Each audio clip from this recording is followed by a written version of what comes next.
আমি কোরআন শরীফ লইয়া কইলাম বিশ্বাস আমি একটুকু মিলা মারতাম না। আমি নমাজ অবস্থায় নমাজ আমার পাশে থাকতা 4-5 জন মানুষ গেছে ইয়াং জেনারেশন পয়েন্ট গিয়ে আন্তাজে কইছে গুইন্দা পরিচয়।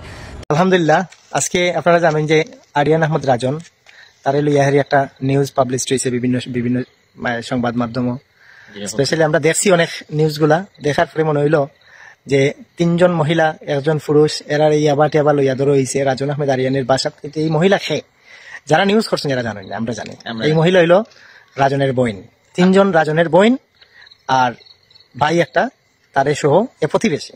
যখন 5 জন মানুষ গিয়া তার ফ্যামিলির সিভিল ড্রেসে যখন গিয়া আক্রমণ শুরু করলো, গিয়াহারি তো তারারে উচিত হইল তল্লাশি করতো, তারারে লইয়া তারারে গিয়াহারি ব্লক করিল তার গড় ব্লক করিয়া হারি তারা বিভিন্ন মন্ত্রে টুকাইয়া হারি ফাইলাইলো ইয়াবা ফাইলাইলো ফেন্সিটি।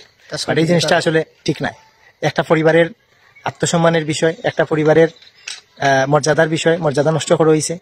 সবকিছু মিলাইয়া হারি সাফরান থানার ওসি সাহেব এবং অতিরিক্ত ডিআইজি যে আসলা তারা তদন্ত করিয়া হারি সঠিক তথ্য যেটা পাইছেন রাজন যে এরিয়ার তাকইন এই এরিয়ার প্রত্যেকটা মানুষে পাইছেন রাজনের মতো ব্যক্তি এটা করতে পারে আমরা বিশ্বাস হয় না।